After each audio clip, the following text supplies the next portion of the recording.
Hey there, lovely people. This topic is estrogen, and mostly from a cancer perspective. So we'll talk about estrogen and its role in cancer. We're also going to talk about phytoestrogens. This happens to be a bit of a research rabbit hole that I've been going down lately to help answer questions from clients and sometimes students. So let's get going. I wanted to go ahead and include this to let you know, again, because I've done a lot of research on this, I have a lot of different references where I've pulled information together, a lot of different books that I read, and a lot of different journals that I read studies and things from. So there's just a list of some of the resources that I have used and studies that I have used to compile this information. What is estrogen? Estrogen is a hormone produced by the body that regulates multiple biological functions. And just as a reminder, it's a hormone, and hormones are chemical messengers. They travel to target cells to cause a specific response, usually a positive or negative feedback. They interact with cells in the reproductive system, like the ovaries and uterus, but they also interact in cells like bone cells and in the immune system and in the cardiovascular system.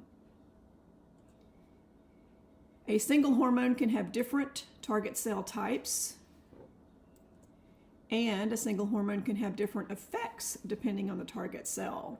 So it may cause a positive feedback response in one type of cell, but a negative feedback response in a different type of cell. That's the way hormones work. Levels of estrogen typically differ between men and women, accounting for some of the key physiological differences between the genders. And estrogen is a steroid hormone, meaning it is made from lipids or cholesterol derivatives. Yet another case in point of how artificially suppressing your cholesterol levels is going to affect your health. Just saying. Because estrogen molecules are lipid soluble and cell membranes are phospholipids, estrogen molecules can move through the cell membrane pretty easily and into the nucleus membrane, and that means they can affect DNA, which means they affect our genes and the protein sequences from our genes. One thing about steroid hormones is that they act more slowly, typically, than non-steroidal hormones. Most estrogen is produced by the ovaries for women, but estrogen is also produced in the adrenal glands, and it's produced from adipose tissue or fat cells. What exactly does estrogen do? Well, during the menstrual cycle, it works with other hormones to regulate the various phases of the cycle, and we're not going to get into a lot of that. It also has many other functions that are not related to reproductive processes. It's involved in bone health and strength, helps us regulate sensitivity to insulin, so maintain blood sugar levels, regulates body temperature, helps us maintain brain health and mood, helps us avoid depression. It's involved in the strength and elasticity of the skin, and it also helps us regulate cholesterol levels. A little circle there, derived from cholesterol, then helps us regulate cholesterol. Different types of estrogen. There's E1, which is estrone. It's a fairly weak form of estrogen, and it's typically the only type that's normally produced after menopause. E2, or 17-beta estradiol, is the strongest form of estrogen. If this type of estrogen is imbalanced, then it can lead to things like endometriosis, fibroids, and cancers. E3, or estriol, is the weakest form of estrogen. It's secreted by the placenta during pregnancy. It's also a byproduct or a waste product when E2 is used up. Then it leaves E3. There's also E4 estetrol, which is a fetal estrogen. This is only present during pregnancy. So when we talk about estrogen and its role, we're usually talking about E2. That's the one that's most common and the strongest. Then the way that estrogen works is it moves into the cells and it looks for estrogen receptors. And humans have two major types of estrogen receptors. We have estrogen receptor A or alpha, which is also called ER1. These receptors are primarily expressed in reproductive cells of the female, so that's the ovary and the uterus, but they're also expressed in bone cells, in white adipose tissue, which is our fat cells, in the kidney, the liver, and the breast. Then estrogen receptor B or beta, also called ER2. These are found in the male reproductive cells. They're also expressed in our central nervous system, our cardiovascular system, our lungs, our immune system, the colon, and the kidney. So you can tell right there that estrogen and estrogen receptors are not just related to reproductive processes. They do a lot more than that. We also, in 2012, discovered a new type of receptor called G protein-coupled membrane receptor, or GPER1, and it is also an estrogen receptor. It's distributed more in like skeletal muscle, neurons, the vascular endothelium, several different types of immune cells, and a couple of other organs. We also know that from a structure perspective, estrogen receptors have multiple domains. They have the A, B, C, D, and E, F, and that the same receptor can have different functions depending on which domain is being bound.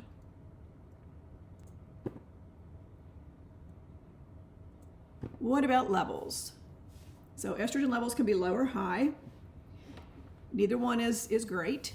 Low estrogen levels can lead to bone loss, cardiovascular disease, and infertility.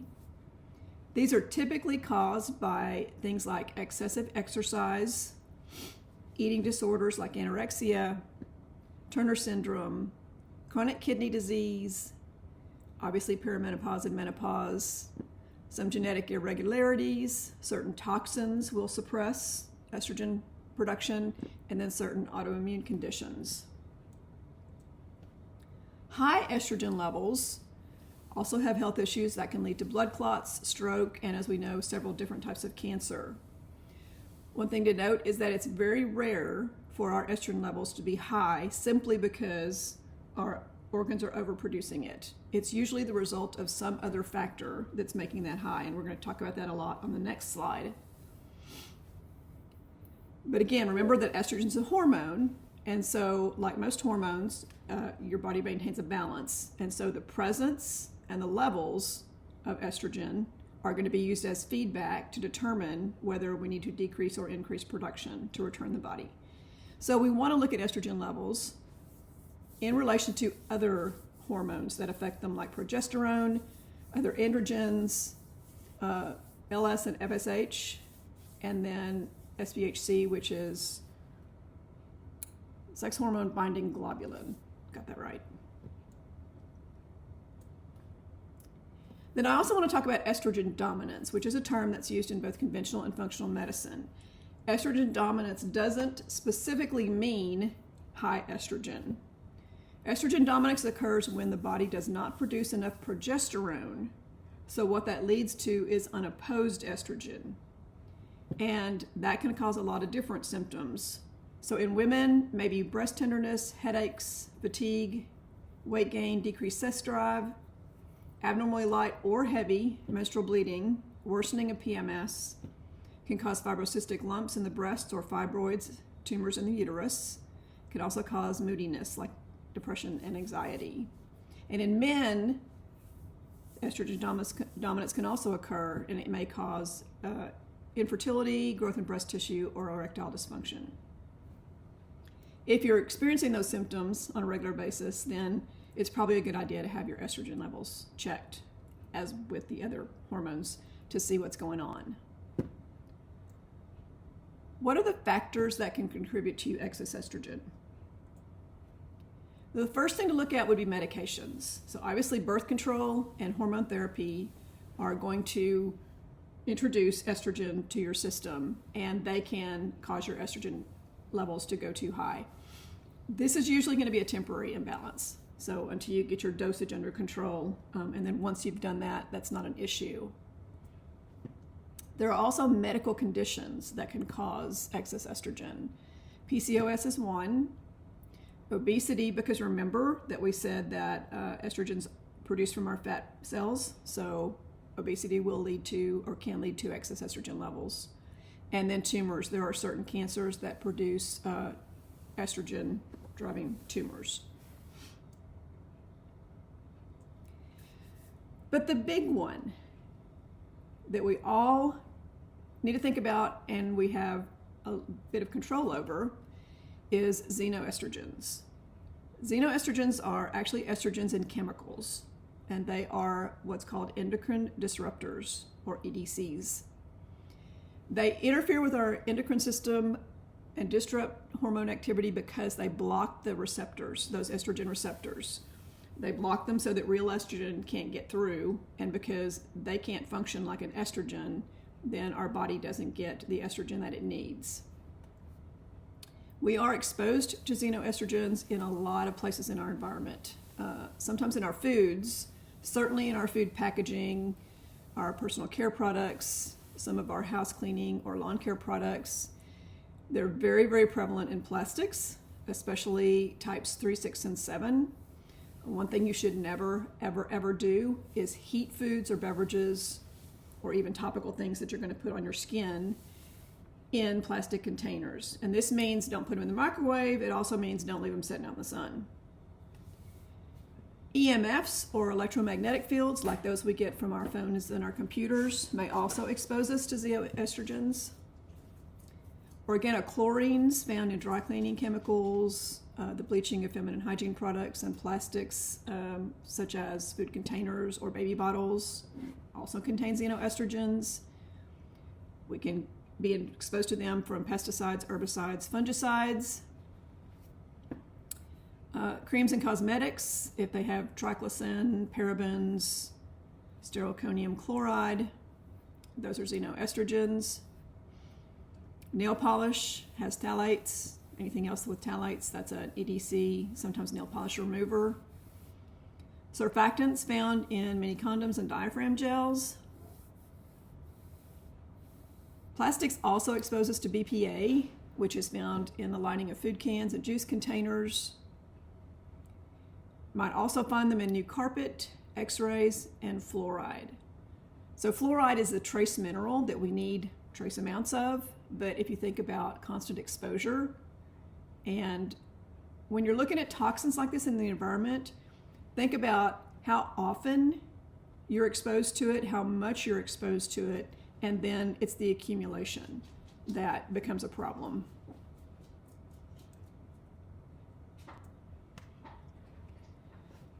So then the other thing that can lead to excess circulating estrogen is detoxification. If we don't effectively and efficiently detox estrogen, then we're going to have excess levels of estrogen. So let's back up and talk about detoxification a bit. That's the process that it involves multiple phases. We break down compounds like toxins, drugs, cellular waste. That includes excess hormones and nutrients, and we need to eliminate them. So phase 1 uses enzymes to break down compounds into smaller components. It also converts fat-soluble compounds like hormones into water-soluble compounds. But these compounds that come out of phase 1 oftentimes represent metabolites or free radicals that are toxins themselves, and they have to be processed through phase 2 or we are just going to reabsorb them and recirculate them.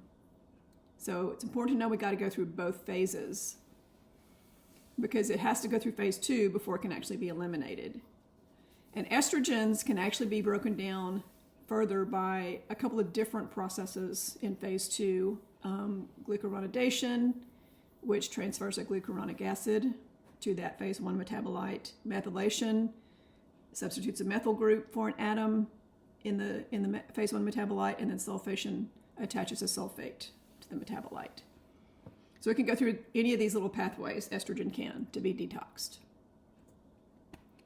And then phase 3 involves transporting the waste and toxins actually out of the cells, now that they're in their final form, so that they can be removed and eliminated. One of the best ways to support detox is to eat the foods that support detoxification processes. Those are things like your cruciferous vegetables, foods in the Apiaceae family like carrots, parsley, parsnips, caraway. Your cruciferous veg are things like broccoli, cauliflower, cabbage, kale. Then you can also have soy, green tea, calf's liver, eggs. Those are all foods that support the detoxification processes.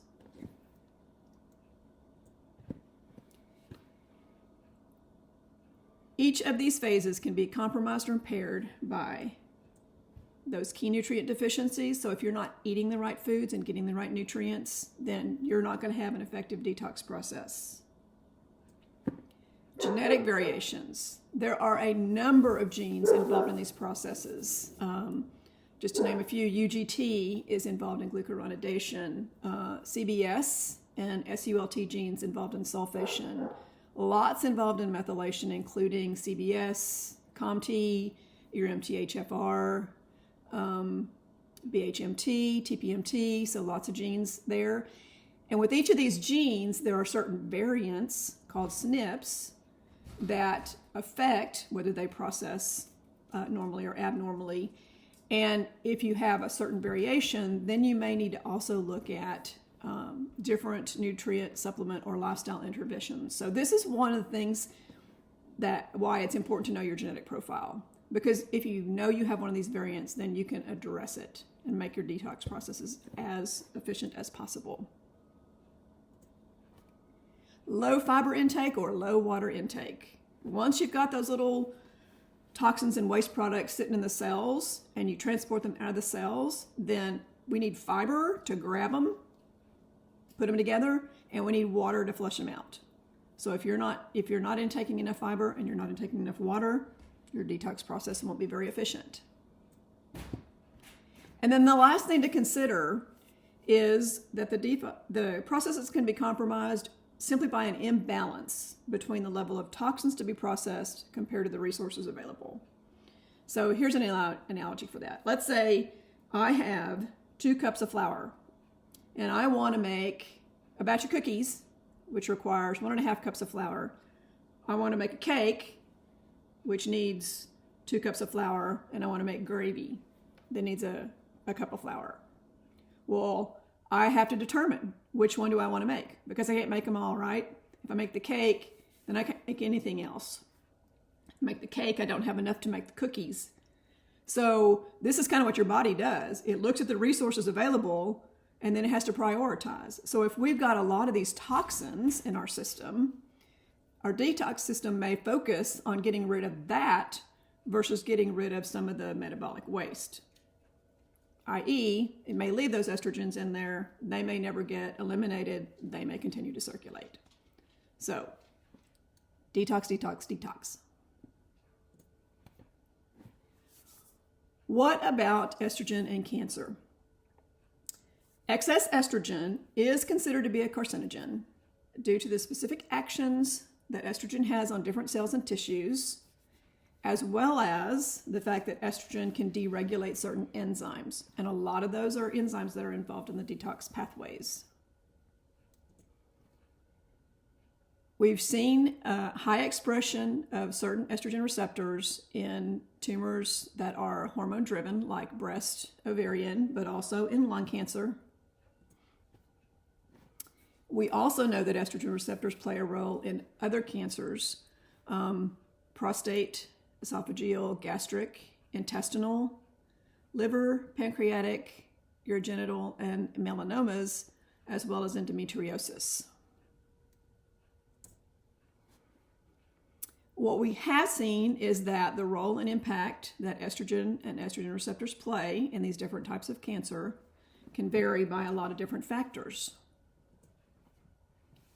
It can vary by the type of receptor, whether it's alpha, beta, or GPR1. That receptor domain, because remember those domains have different functions. Specific amino acids. Each of these receptors have a different number of amino acids, and alpha and beta have over 500 amino acids each.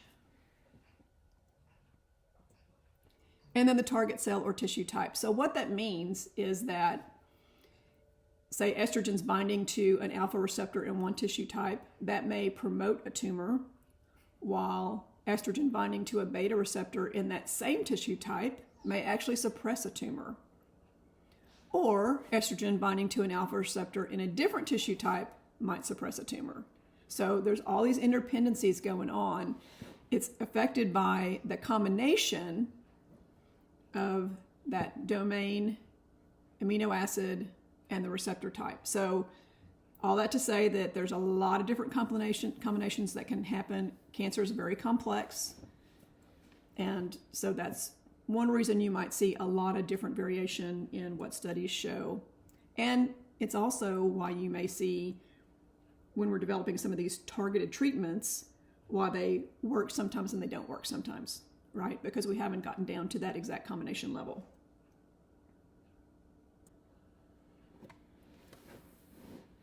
So with breast cancer, which is the most prevalent cancer affecting women worldwide,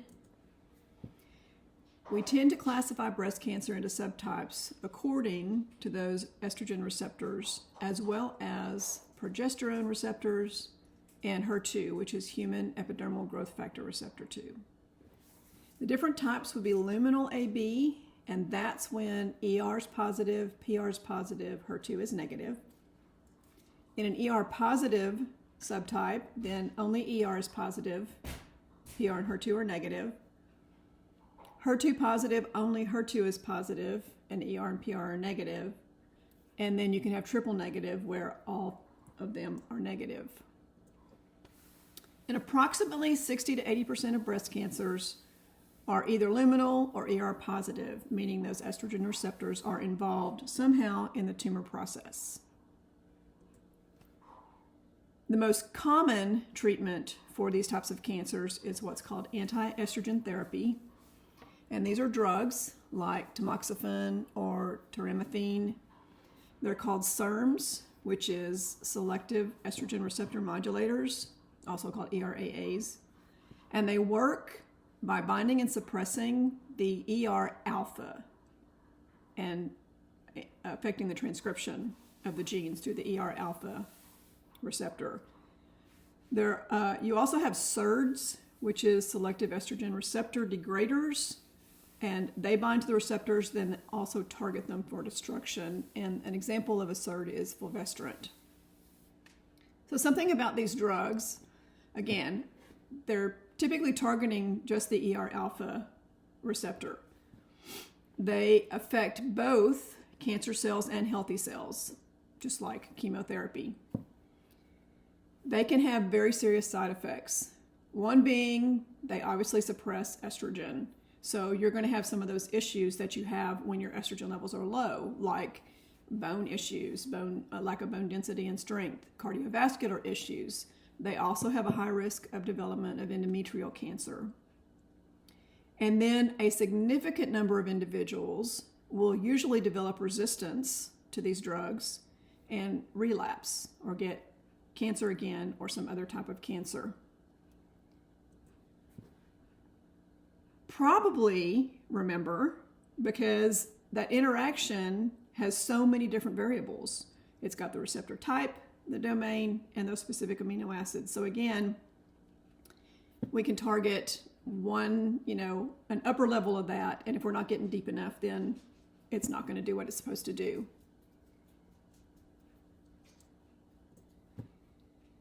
Let's talk about phytoestrogens.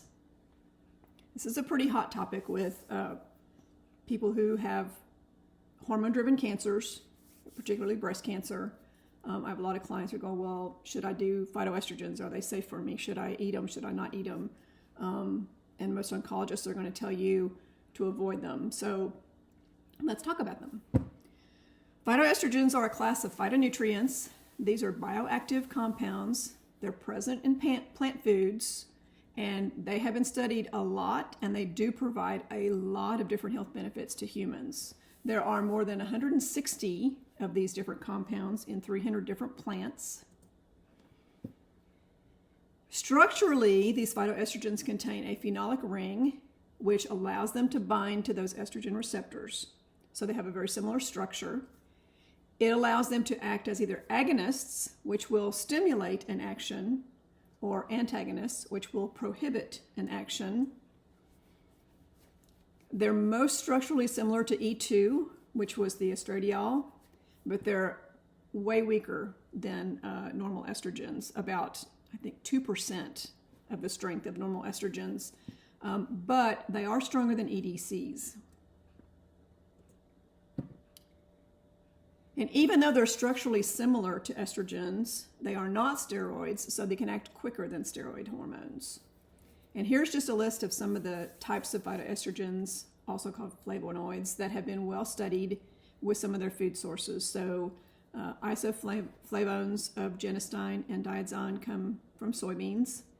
We've got the catechin and epicatechin that we know is in green tea. Lignans are in grains, nuts, seeds, like flaxseed and sesame seed. Also some fruits, particularly berries. Resveratrol is in red grapes, peanuts, and wine. And then coumestans can be found in alfalfa, red clover, and also soybeans.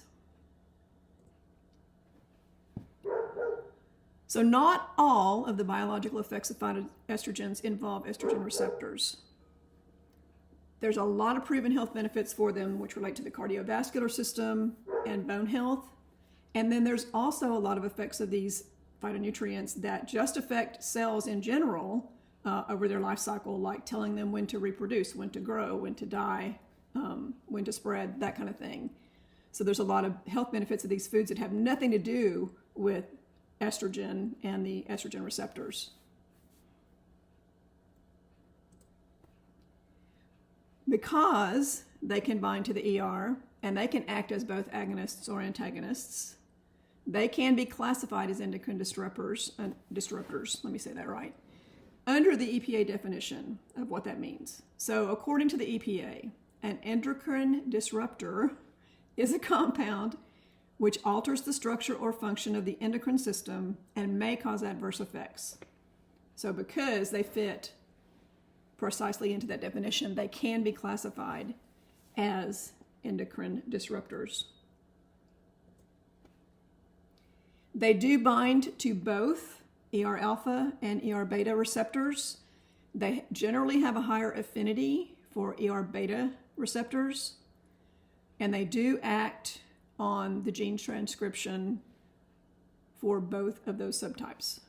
So they affect genes in both of those types of receptors. Their actions are more similar to SERMs in that they are selective. They don't perform every action that an estrogen would perform. And if we look at the studies, lots of studies out there, human, animal, in vitro, there's a lot of mixed results about what they do and how they behave and when they do it and when they behave, etc. And so here's some of the factors that might be affected by. So one is food type and food source. And this includes whether we're eating them through whole foods or getting isolated compounds. So we know that we're going to get a different level of phytoestrogen if we're eating soybeans versus we're eating some texturized soy meat product, right? One's going to be better than the other. And we also need to remember that foods, whole foods, have all these different nutrients and constituents that work together. So there's a synergy there. And anytime we take a compound and isolate it out of a food, that's going to act differently than it does if we eat the whole food. We've also found that the combination of foods in our diet, which includes these foods that have phytoestrogens plus the foods that don't, can interact differently together. Then there's bioavailability. And what we know is that when we digest these phytoestrogens, they're not very bioavailable. They don't just readily get absorbed and used. They have to go through a process in the gut where they're processed by certain forms of gut bacteria in order to be bioavailable. So that will obviously affect a lot of those study results. Then we also have to look at dose and the duration of use, because if we're eating too much or too little, that's going to affect. And if we don't do it long enough, one of the things that's interesting that's been found in the studies is that in Asia, the study results are really, really different than they are if we look at Western women. And part of that is because the women in Asia eat lots of soy. It's usually the fermented soy, not processed soy. And they've done it all their lives. So they've eaten this throughout their entire life cycle. Whereas a lot of Western women just get on that bandwagon a little late. And so we've determined and we've seen that that actually makes a difference too. So we also know that individual ethnicity can affect it. Genetics and a different genetic profile can affect it. Age or lifespan, because it is a phytoestrogen, it works with hormones, and so our hormone levels are different at different life stages. And then the health status of the individual. So all of those things play into the fact that these results are going to be inconsistent. We're going to show something in one study that we can disprove in another study. That's kind of the way it is with human clinical studies anyway.